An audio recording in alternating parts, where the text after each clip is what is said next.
Hello friends, welcome back to my channel. मैं हूं आपकी फ्रेंड वर्षा। आज की इस वीडियो में हम यहां पर बात करेंगे बीएड एंट्रेंस एग्जाम के लिए कॉमर्स की सीरीज की। इसमें हम 1000 क्वेश्चंस को डिस्कस करेंगे ओवरऑल, और डेली हम इसमें 25 क्वेश्चंस लेते हैं। तो काफ़ी सारे क्वेश्चंस हमारे हो चुके हैं। तो अभी तक आपने वो सारी क्लासेस नहीं देखी हैं तो प्लीज़ एक बार जाके ज़रूर देख लीजिएगा, आप लोग रिक्वेस्ट कर रहे हैं। तो मैं इनकी एक सेपरेट से 1000 सीरीज के नाम से एक अलग से प्लेलिस्ट बना दूंगी, तो आप वहाँ जाके चेक कर सकते हैं। ठीक है, तो स्टार्ट करते हैं। वीडियो आपको पसंद आती है तो लाइक कीजिए, फ्रेंड्स या शेयर कीजिए, और किसी भी तरह की कोई भी क्वेरी हो तो आप बता सकते हैं। आप लोग आ जाइए, फिर हम स्टार्ट करते हैं। जल्दी से आ जाइए।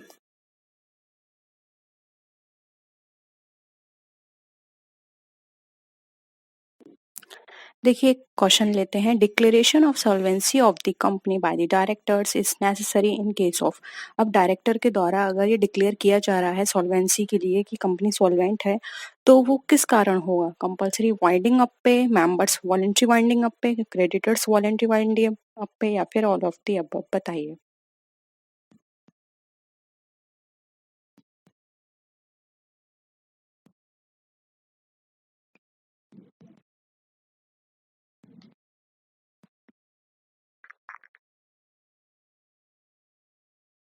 देखिए, ये ऑल ऑफ द अबव होगा इसका राइट आंसर।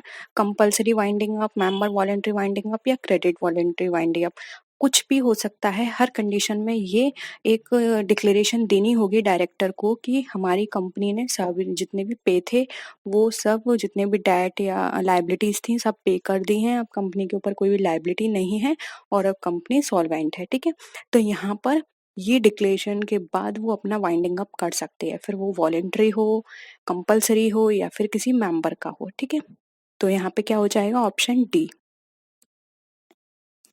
नेक्स्ट है, the minus of sorry the minutes of a meeting are sign by. अब जो मिनट्स होते हैं जो कि मीटिंग्स में लिए जाते हैं, वो किसके द्वारा साइन किए जाएंगे? चेयरमैन, सेक्रेटरी, डायरेक्टर, या मैनेजिंग डायरेक्टर?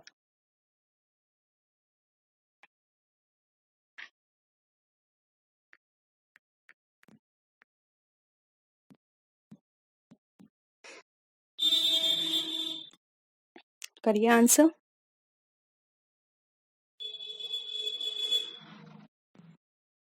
देखिए, यहाँ इसका राइट आंसर हो जाएगा ए, चेयरमैन के द्वारा। ये चेयरमैन साइन करके देगा जो भी मिनट्स लिए जाएंगे मीटिंग के अंदर, जिससे क्या है, वो जो भी मिनट्स होंगे वो यहाँ पर एक तरह से ऑथराइज होंगे कि हाँ, ये ही डिस्कशन मीटिंग के अंदर हुआ था, या ये पॉइंट डिस्कस किए गए थे। ठीक है, नेक्स्ट है, the first auditor in a company limited by shares में be appointed by the directors.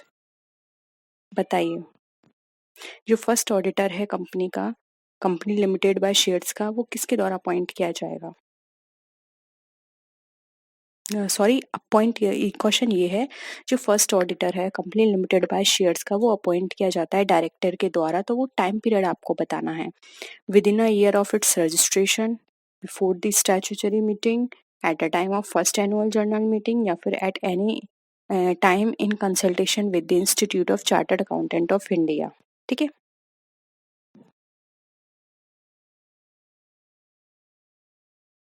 क्या हो जाएगा आंसर?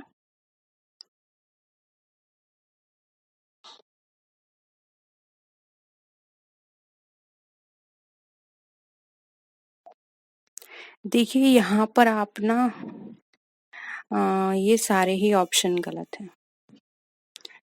क्योंकि अगर इस तरह का जो अंशों द्वारा सीमित ये लिमिटेड बाय शेयर्स कंपनी होती है, उनके जो भी डायरेक्टर्स होते हैं, वो फर्स्ट ऑडिटर की अपॉइंट जो है, वो जो भी इनकी जर्नल मीटिंग होती है उसके 6 मंथ्स के अंदर कर देते हैं, जबकि 6 मंथ्स का यहाँ पर कोई भी वो नहीं दे रखा है ऑप्शन। तो आप लिख लीजिएगा कि 6 मंथ्स के अंदर हो जाना चाहिए। ठीक है, तो ये सारे ही ऑप्शंस हमारे क्या हो जाएंगे? गलत हो जाएंगे।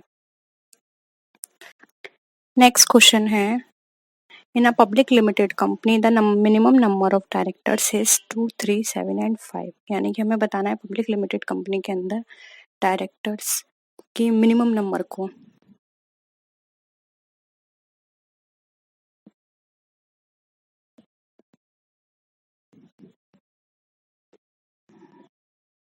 बताइए।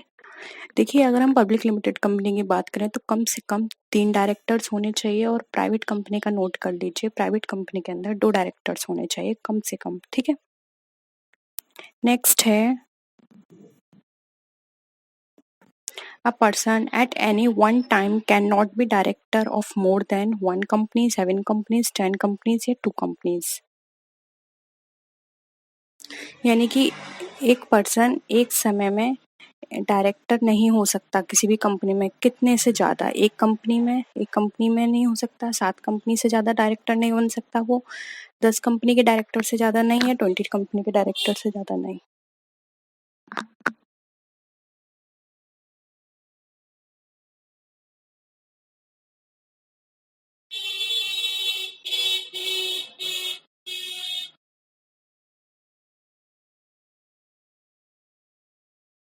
देखिए, राइट आंसर हो जाएगा डी, एक पर्सन एक समय में 20 कंपनियों से ज़्यादा का डायरेक्टर नहीं बन सकता और अगर वो ज़्यादा का डायरेक्टर है, तो उनको उन सारी कंपनियों में से किसी 20 कंपनियों को चुनना होगा और ये टाइम पीरियड जो है वो 2 माह है, यानी कि 2 महीने के अंदर उसे सेलेक्ट करने होंगे कि कौन-सी वो 20 कंपनी में बना रह सकता है। 20 से ज़्यादा वो किसी भी कंपनी में एक टाइम पर नहीं रह सकता डायरेक्टर, ठीक है? नेक्स्ट है, which section of the Companies Amendment Act 1988 provides for the punishment for failure to maintain the register of director shareholding? यानी कि आपको ये बताना है कौन सी धारा के अंतर्गत जो डायरेक्टर है उसकी जो शेयर होल्डिंग्स है वो उसको रजिस्टर शेयर होल्डिंग का जो रजिस्टर है उसको बनाए रखने का में अगर वो विफल होता है या फेल होता है तो किसमें उसको पनिशमेंट मिलेगा।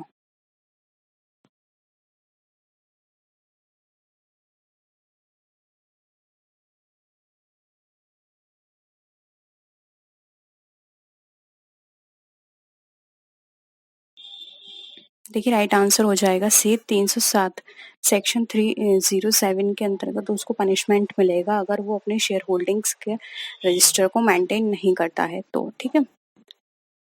नेक्स्ट है, maximum managerial remuneration permissible under the Companies Act 1956 for public limited companies x 10% of net profit, 5% of net profit, 11% of net profit या फिर 8% ऑफ नेट प्रॉफिट।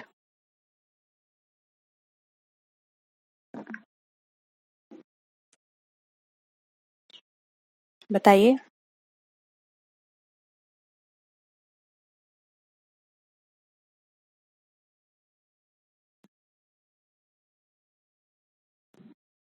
देखिए, राइट आंसर हो जाएगा सी, 11% of net profit. Maximum managerial remuneration है वो net profit का 11% उसका होगा, ठीक है? मैक्सिमम, इससे ज़्यादा नहीं हो सकता। नेक्स्ट है, directors need not retire in public enterprise, cooperative enterprise, public company या फिर private company.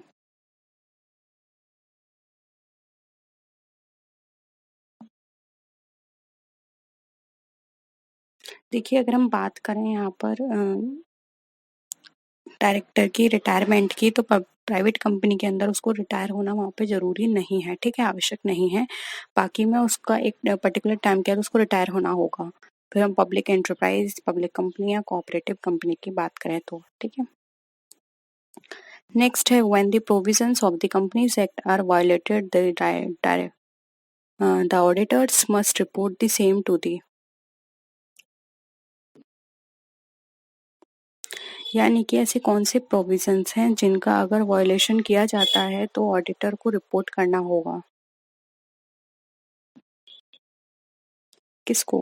Board of directors को वो करेगा, मैनेजिंग डायरेक्टर को, शेयर होल्डर को या फिर सेंट्रल गवर्नमेंट को?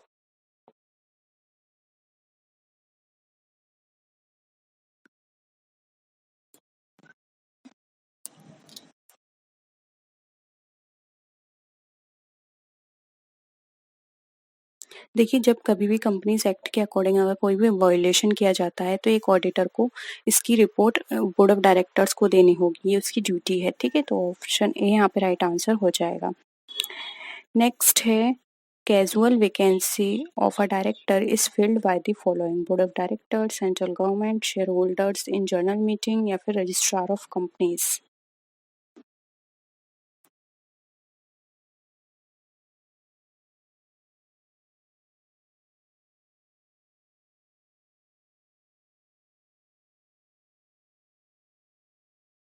बताइए क्या होगा इसका आंसर।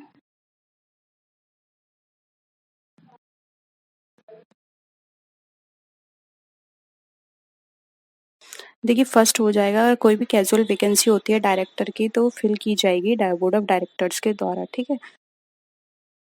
ये लोग इनको राइट होगा कि वो इसके ऊपर कोई भी डिसीजन लें कि हाँ इस पोस्ट पर किसको रखना है। नेक्स्ट है डायरेक्टर्स डिक्लेयर डिविडेंड इन दी। अब जो डायरेक्टर्स हैं वो डिक्लेयर करेंगे डिविडेंड को किस मीटिंग में, statutory meeting, annual general meeting, extra ordinary general meeting या फिर बोर्ड ऑफ डायरेक्टर्स मीटिंग।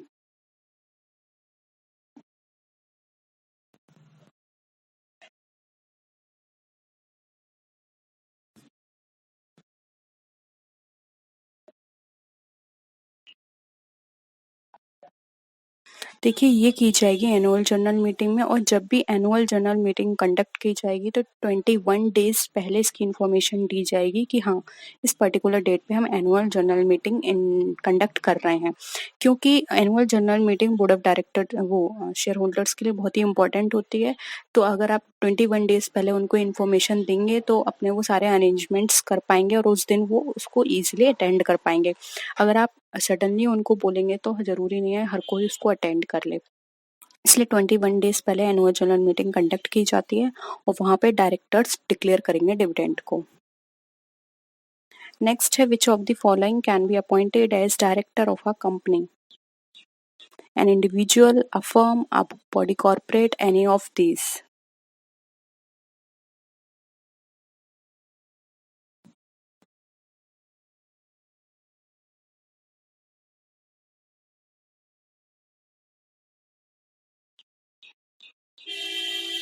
क्या हो जाएगा इसका आंसर। देखिए अब एक इंडिविजुअल ही डायरेक्टर के पोस्ट पर अपॉइंट किया जाता है, किसी फर्म कॉर्पोरेटिव को हम यहाँ पर डायरेक्टर की पोस्ट पर अपॉइंट नहीं कर सकते, ठीक है। नेक्स्ट है qualification shares as prescribed by. अब ये किसके द्वारा प्रिस्क्राइब किए जाते हैं, कभी पढ़े हैं आपने क्वालिफिकेशन शेयर।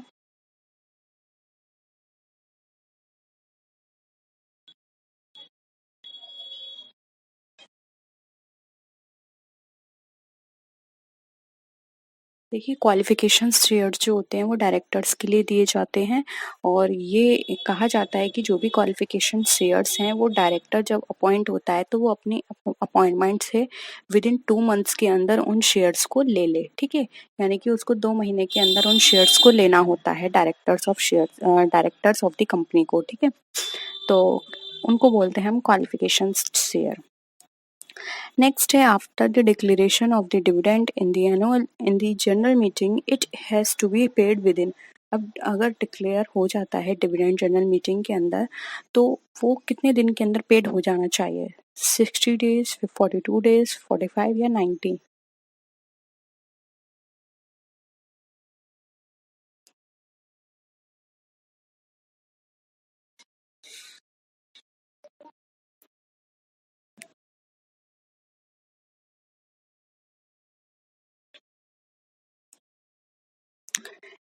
क्या होगा आंसर। देखिए बी हो जाएगा, अगर कोई भी डिविडेंड डिक्लेयर किया जाता है जनरल मीटिंग के अंदर तो वो 42 डेज के अंदर उसको पे हो जाना चाहिए, ठीक है। तो आंसर हो जाएगा बी। नेक्स्ट है dividend are calculated on the basis of. अब जो डिविडेंड है वो कैलकुलेट किया जाएगा किस बेसिस पे, called up capital, subscribed capital, paid up capital या फिर नन ऑफ दीज।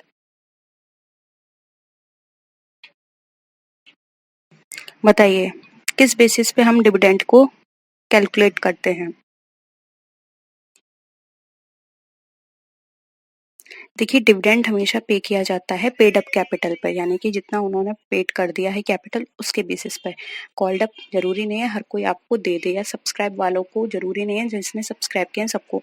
हाँ अगर जिसने पेमेंट कर दिया है सारी कॉल्स का यानी पेड अप कैपिटल पर भी आप डिविडेंड प्रोवाइड करेंगे, ठीक है। नेक्स्ट है calls in advance is shown separately on the following. अब कॉल्स इन एडवांस जो है वो सेपरेटली कहाँ दिखाया जाता है, liability side of the balance sheet, asset side of the balance sheet, debit side of the P and L account या फिर credit side of the P and L account. बताइए।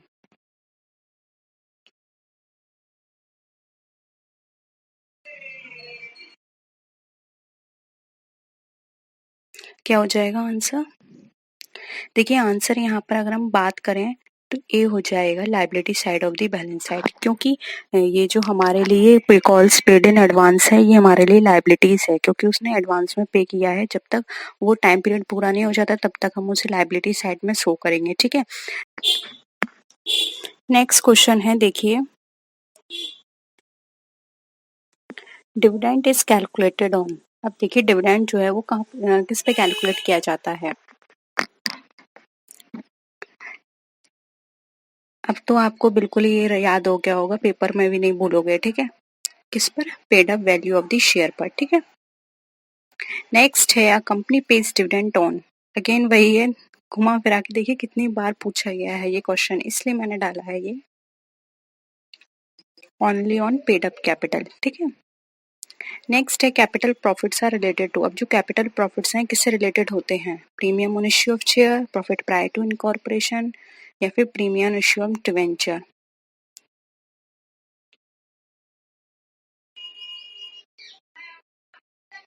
देखिए यहाँ पर अगर हम बात करें राइट आंसर की तो डी हो जाएगा, ऑल ऑफ द अबव, क्योंकि देखिए ये भी हमारे कैपिटल का पार्ट है, ये भी कैपिटल का पार्ट है, एंड ये भी, ये सब हमारे कैपिटल के पार्ट है। और अगर कैपिटल के ऊपर कोई भी हमें प्रॉफिट मिल रहा है तो कैपिटल प्रॉफिट में कंसिडर किया जाएगा। ठीक है, तो ऑल ऑफ द अबव हमारा राइट आंसर हो जाएगा।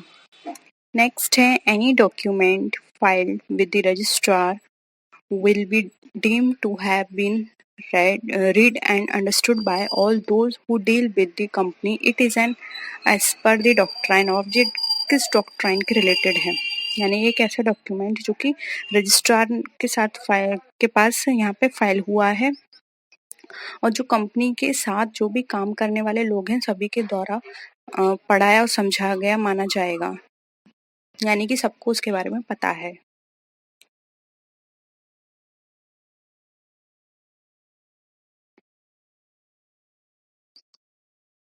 देखिए इसको बोलते हैं कंस्ट्रक्टिव नोटिस। कंस्ट्रक्टिव नोटिस एक ऐसा नोटिस होता है जिसमें रजिस्ट्रार को ये दिया जाता है, और इसमें ये एज्यूम किया जाता है कि कंपनी का जो भी मेंबर है वो सब इस के बारे में, इस नोटिस के बारे में जानता है। ठीक है, सभी को इसके बारे में सारी चीजें कंपनी से रिलेटेड पता है। ठीक है, अभी हम इन सब के बारे में पढ़ेंगे, indoor management, public notice and ultra vires. ठीक है, देखिए अगेन आ गया the principle of constructive notice protest. क्या प्रोटेस्ट करता है? Outsider against company, company against outsider, directors against share holder, या एम्प्लॉयज अगेंस्ट मैनेजमेंट।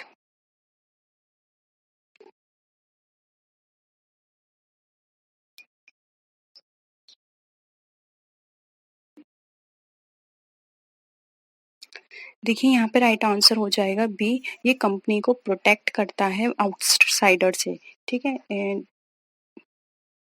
क्योंकि कंपनी को सब चीज़ें पता हैं, तो कोई भी आउटसाइडर जो है कंपनी या कंपनी के एम्प्लॉय को किसी भी तरह से पागल नहीं बना सकता, या फिर उनको कोई गलत इन्फॉर्मेशन नहीं दे सकता। उनको सारी चीज़ें अपनी कंपनी की पता है, तो पहले से वो अवेयर रहेंगे आउटसाइडर से। ठीक है, नेक्स्ट है, the doctrine of indoor management provides protection to. अब जो डॉक्ट्राइन ऑफ इंडोर मैनेजमेंट है वो कौन सी प्रोटेक्शन हमें प्रोवाइड करता है, किसको? बोर्ड ऑफ डायरेक्टर्स को देता है, शेयर होल्डर्स को, मैनेजिंग डायरेक्टर्स को, या फिर आउटसाइडर को?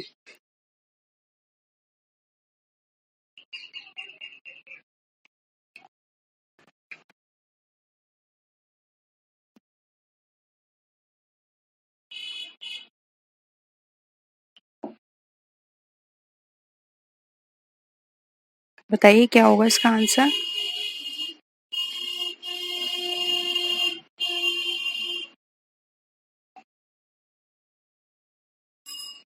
देखिए जो इंडोर मैनेजमेंट होता है ये हमें बाहर वालों को सुरक्षा देता है। अभी मैंने पढ़ा था कंस्ट्रक्टिव। कंस्ट्रक्टिव किसको देता है? कंपनी को बाहर वालों से, और ये देता है बाहर वालों को। ठीक है, अपोजिट हो गया। ये देता है आउटसाइडर को प्रोटेक्शन, तो डी हो जाएगा इसका आंसर। नेक्स्ट है, rules and regulation regarding internal management of a company are given in the.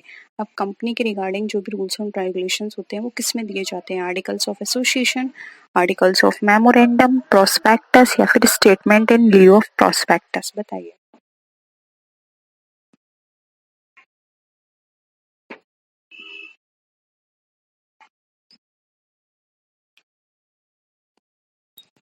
देखिए इसका राइट आंसर हो जाएगा A, articles of association. Articles of association internal management के लिए होता है। इसमें कंपनी के रिगार्डिंग सारे रूल्स एंड रेगुलेशंस होते हैं।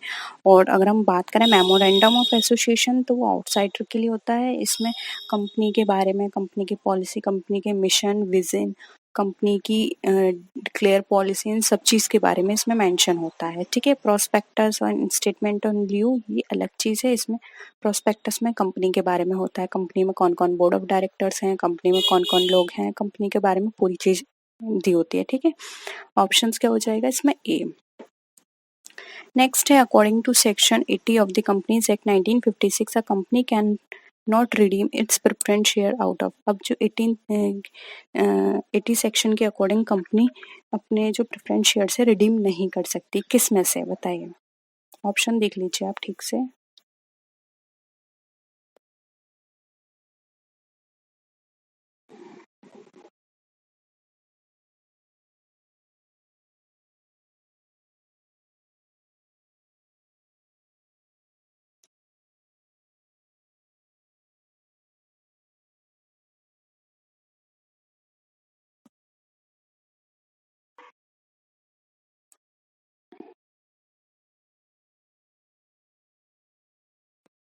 देखिए राइट आंसर हो जाएगा D, out of sale proceeds of fix assets.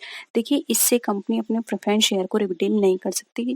जो भी हमारे फिक्स असेट्स की जो सेल प्रोसीड्स हैं, उससे हम सिर्फ अपने जो हमारे हम बात करें कैपिटल चीज़ें होती हैं, उनसे हम जो हमारे कैपिटल एक्सपेंडिचर्स होते हैं, उनकी हम सारी यहाँ से कर सकते हैं। ठीक है, राइट ऑफ कर सकते हैं या फिर यहाँ से सारे खर्चे कर सकते हैं। लेकिन अगर हम प्रेफरेंस शेयर्स की बात करें तो वो यहाँ से रिडीम नहीं होते हैं। ये हमारी क्या है, पूंजीगत प्राप्तियां हैं, इनसे अंशों का शोधन नहीं किया जाता है। नेक्स्ट देखिए, a company secretary has liability. अब एक कंपनी सेक्रेटरी की किस तरह की लायबिलिटी होती है, कॉन्ट्रेक्चुअल होती है, स्टैट्यूटरी, ओनली लीगल, या फिर वो सॉरी सिविल, और बोथ स्टैट्यूटरी और कॉन्ट्रेक्चुअल। किस तरह की लायबिलिटी एक कंपनी सेक्रेटरी की होगी।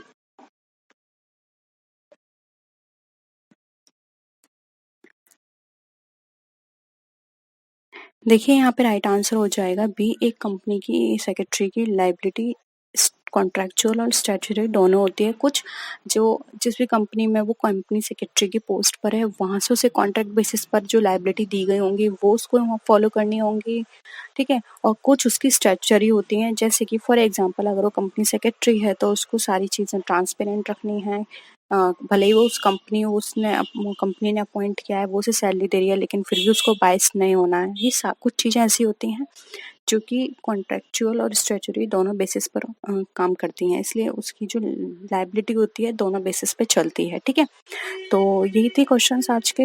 होप यहाँ पे आपको सारे क्वेश्चंस क्लियर हैं। कुछ क्वेश्चंस तो आप कभी नहीं भूलोगे, और अगर फिर भी कोई भी क्वेश्चन में आपको डाउट लगता है तो आप बता दीजिएगा, हम उसको नेक्स्ट टाइम फिर से डिस्कस कर लेंगे। ठीक है, तो मिलते हैं नेक्स्ट वीडियो में, तब तक के लिए टेक केयर, बाय बाय।